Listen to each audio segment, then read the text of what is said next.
더 나은 내일을 준비하는 시간 KBS 1라디오 김성환의 시사야. 전국 장애인 차별철폐연대가 지하철 탑승 시위를 8회 만에 다시 시작했습니다. 이날 박경석 전장현 공동대표는 철창에 스스로를 가두고 수갑을 채운 채 집회에 참석했는데요.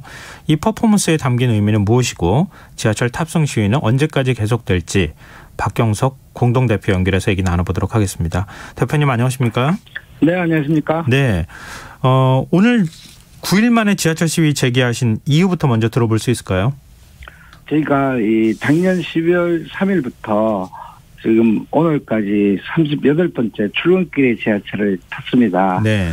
그런데 국회에 윤석열 정부가 내년도 예산을 올렸는데 저희가 주장했던 장애인의 권리 예산만 유독 삭감하거나 그리고 동결시키고 법적으로 이제 의무적으로 반영해야 될 예산을 그리고 자연증가분을 과대 포장해서 선정하고 있고 그래서 촘촘하게 두툼하게 장애인의 권리를 보장했다 이렇게 이야기하는 것이 아니다. 그리고 이 문제는 장애인들의 기본적인 시민의 권리이기 때문에 네. 이 예산을 국회에서 심의 과정에서 좀 반영될 수 있도록 정치가 책임져라 그러면서 국민의힘으로 갔던 투쟁입니다. 그동안에 장애인 이동권 관련되어 있는 예산을 좀 더 배정해달라 이렇게 요구를 하셨던 거잖아요. 네, 실제로는 그렇습니다. 이전 정부하고 비교했을 때나 어느 정도 변화가 있었습니까?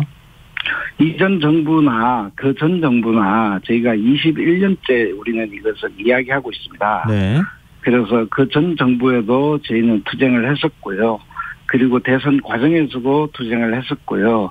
그래서 지금 비교를 하면 그나마 법적으로 강제된 예산 이외에는 장애인의 이동권에 변화를 줄 수 있는 예산은 없다라고 저희는 생각합니다. 그럼 그동안에 요구해 오셨던 게 받아들여지지 않았다 이렇게 볼 수밖에 없을 것 같은데 네, 일단 그렇습니다. 시위가 계속되다 보니까 시민들 반응은 그렇게 썩 좋지 않았던 것 같다 이런 얘기도 전해지거든요. 현장에서 실제로 보실 때는 어떻습니까?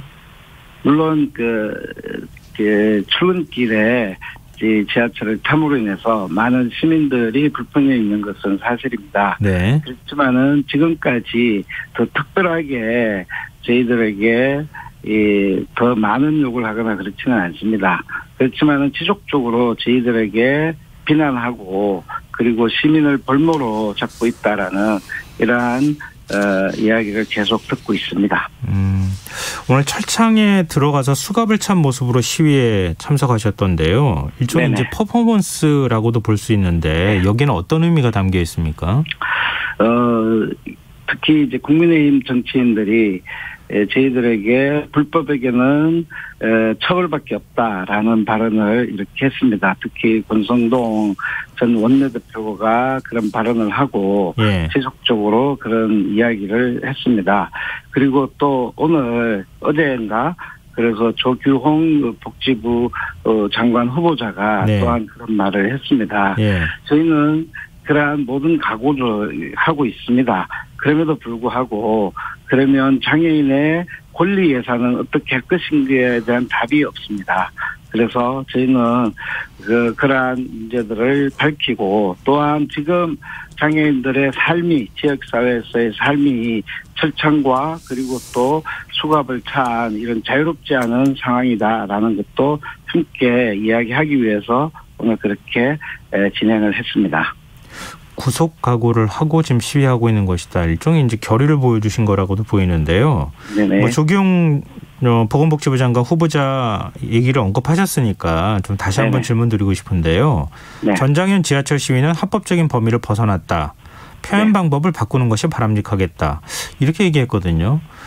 저희는 다양한 표현을 통해서 지금까지그 그런데 비장애인들의 중심에 의해서 장애인들은 헌법에서 규정하고 있는 기본권조차도 보장받지 못하는 이러한 사회에서 저희는 불법이 아니라 불복종을 하고 있다라고 저희는 생각하고 있습니다. 네. 더 이상 불법과 합법의 이분법적인 문제가 아니라 왜 대한민국 사회가 기본적인 권리조차도 헌법에 보장한 권리조차도 보장하지 않는가에 대한 이야기를 먼저 하셔야지 그것이 이 지독한 불평등과 지독한 차별 속에서 놓여있는 장애인의 문제를 풀어갈 수 있다라고 저희는 생각하고 있습니다. 표현 방법을 바꾸는 것이 바람직하겠다. 이런 의견에 대해서는 어떻게 보십니까? 그냥 저희는 네. 다양한 표현 방법을 이미 하고 있습니다. 굉장히 많은 표현 방식을 통해서 그리고 민주주의가 이야기하고 있는 모든 절차들을 다 밟아가면서 이야기하고 있음에도 불구하고 네. 그러한 문제에 대해서는 어떠한 책임 있는 답변을 하고 있지 않다라는 것들이 저에게는 매우 절망감을 지금 주고 있다라고 생각하고 있습니다. 정부의 내년 예산안에 앞서 말씀하셨던 것처럼 장애인 이동권 관련 예산이 제대로 배정이 안 됐다는 말씀하셨던 거 아닙니까? 네네. 예산안은 이미 국회에 제출이 됐고 네. 그러면 이제는 국회를 상대로 해서 투쟁을 하든가 요구를 해야 되는 거 아닙니까?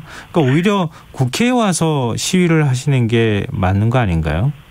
저희는 국회 앞에 지금 600일 가까이 저희는 천막 농성을 하고 있습니다. 예. 이미 정치가 책임지라고 이야기하고 있었고 지금까지 정치가 너무나 무책임하게 그리고 장애인의 문제들을 이야기하면 다 이해한다라는 말은 하지만은 그리고 많은 약속을 했지만은 한 번도 지켜진 적이 제대로 없다라는 것들도 매우 중요한 사실이 아니겠습니까? 네. 이 문제를 어떻게 볼 것인가 그리고 어떻게 해결할 것인가가 먼저 같이 함께 이야기해야 된다라고 저는 생각합니다.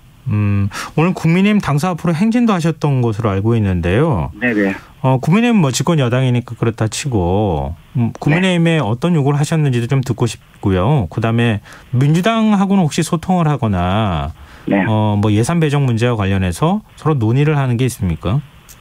네, 있습니다. 저희가 37차 탔을 때 국회 본당까지 찾아가서 저희가 저희의 요구안을 전달을 했고요. 구체적인 예산안도 다 전달해 놓은 상태입니다. 그리고 추석 연휴 기간에도 그 당시 이재명 당 대표에게도 전달을 했었고요. 예. 지금 정진석 비대위원장에게도 만나서 전달을 했습니다. 네. 더불어민주당은 이번 정기국회 때 장애인에 관련된 입법을 적극적으로 추진하겠다라고 당론으로 정했고요. 예. 그리고 장애인 권리 예산과 관련해서는 적극적으로 예산 심의 때 반영하겠다라고 이미 약속을 했습니다. 예. 그런데 집권 여당인 국민의힘은 처벌만 이야기하고 있지 계속 지속적으로 검토하겠다라는 말만 이야기하고 있어서 저희가 국민의힘으로 집권 여당인 국민의힘에 가서 저희는 오늘도 다시 한번 전달하고 왔습니다. 국민의힘 쪽에서 어떤 반응 보인 게 있습니까? 오늘 시위를 하셨을 때? 없습니다. 뭐 전혀 이제 그냥 추석 때도 만나서 바다만 갔지 그 이후에 어떤 연락도 저희들에게 오고 있지 않습니다. 네. 정부가 장애인 등 교통약자 이동 편의 증진을 위해서 2026년까지 전국 시내버스 62%를 저상버스로 네. 전환하겠다. 네. 또 장애인 특별교통수당 도입 대수를 늘리겠다. 이런 내용을 담은 제4차 교통약자 이동 편의 증진 계획을 확정 고시했는데요. 네. 여기에 대해서는 어떻게 평가하십니까? 1차, 2차, 3차 교통약자 이동 편의 증진 계획이 지난 15년간 발표됐었습니다. 예. 5년간의 계획인데요. 한 번도 지켜진 적이 없습니다.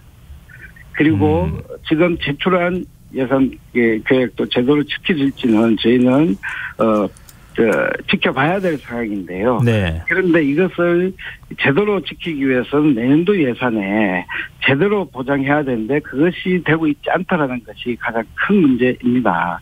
그리고 지금의 4차 계획은 그대로 실현된다고 하더라도 장애인들이 비장애인과 평등하게 차별 없이 대중교통 등을 이용하기에는 앞으로 10년 그리고 20년을 기다려야 되는 이런 계획에 불과합니다. 네. 근데 이제 정부는 또 그렇게 설명을 해요. 버스에 내구해야 하는 수명이 10년이기 때문에 네네. 그 전에 멀쩡한 버스를 바꾸기도 좀 어렵고 그러니까 네. 그 연차 계획에 따라서 버스를 지금 그 장애인들 이동 편의에 맞도록 저상버스를 도입하겠다 이렇게 설명을 하고 있거든요. 예, 맞습니다. 버스 연한이 9년 또는 11년입니다. 네. 적어도 더 적극적이라면 9년에 되는 버스를 대폐체해야 된다고 생각을 하는데 네. 지금의 계획은 그렇지 않습니다. 또 하나는 이거는 시내버스에만 한한 것이지 시외버스는 이제 개발을 해서 27년도부터 이제 도입하겠다라는 거니까 네. 지금의 더 큰 문제는 시내버스 같은 경우에는 어떻게 해서든지 이동할 수 있겠지만은 네. 시외버스 등 해서 광역을 왔다 갔다 하면서 하는 것은 이제 27년부터 시작을 하겠다는 계획입니다. 네. 2001년도부터 저희가 21년도 외쳤는데요. 이제 와서 27년에 대해서 개발을 해서 도입하겠다라는 것은 그동안 뭐 했는지를 모르겠습니다. 그래서 이 문제를 해결하기 위해서는 특별교통수단의 도입이 적극적으로 돼야 되는데 그런데 이번에 2023년도의 예산에 지금까지 투정해서 지금 특별교통수단의 도입을 하겠다는 예산이 237억입니다. 네. 이것은 정말 터무니없는 예산을 가지고 이제부터 시작했겠다라는 것은 저희는 보기에는 이거는 너무 장애인들의 지금까지의 투쟁과 21년의 외침을 너무 무시하는 처사다라고 저희는 생각하고 있습니다. 근데 이전에도 계속 이렇게 했는데도 불구하고 실행이 이루어지지 않았기 때문에 이번에도 네. 그럴 가능성이 높다 이렇게 보시는 거네요. 그렇죠. 그것을 신뢰성 있게 하기 위해서는 예산이 반영돼야 되는 문제입니다. 네. 지금은 계획일 뿐이죠. 그 계획을 실현하기 위해서 내년도 예산에 장애인들의 이동할 권리조차 보장하는 이러한 예산이 제대로 담겨져 있지 않기 때문에 저희는 계속적으로 이야기하고 있는 상황입니다. 네. 좀 다른 얘기일 수도 있을 것 같은데요. 최근에 고려대 강연이 예정됐다가 취소된 것으로 알려졌습니다. 네네. 고려대 내에서도 좀 갑론을박이 있던데요. 네. 이를 지켜보는 심정이 어떠신지요? 많이 슬펐죠. 예, 고려대를 총학생회에서는 취소했지만은 동아리 연합회에서는 이제 해서 가서 강의를 하고 왔는데요. 예. 그런데 그게 고려대의 그 교훈이랄까 그것이 진리, 정의, 자유라고 이렇게 적혀 있더라고요. 네. 이 진리와 자유와 정의 그리고 대학에서 가지는 이러한 이 가치 기준이 지금은 저희들의 이러한 주장을 가지고 단지 불법과 합법이라는 이유로 총학생회가 취소한 것을 보고 참 슬픈 사회를 저희는 느꼈습니다. 네, 알겠습니다. 자, 앞으로 지하철 시위 계속되는 겁니까? 예, 저희는 국민의힘이 반드시 이 문제에 대해서 저희를 만나서 이번 국회에 그나마 장애인 권리 예산에 대해서 반영하겠다라고 약속할 때까지는 네. 저희는 지금까지 지하철의 출근길에 계속 탈 예정입니다. 네, 알겠습니다. 오늘 말씀 고맙습니다. 네, 감사합니다. 네, 지금까지 박경석 전국장애인 차별철폐연대 공동대표였습니다.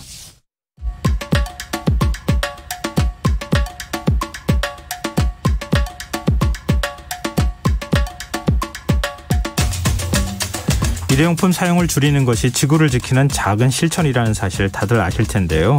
정부의 일회용컵 보증금 제도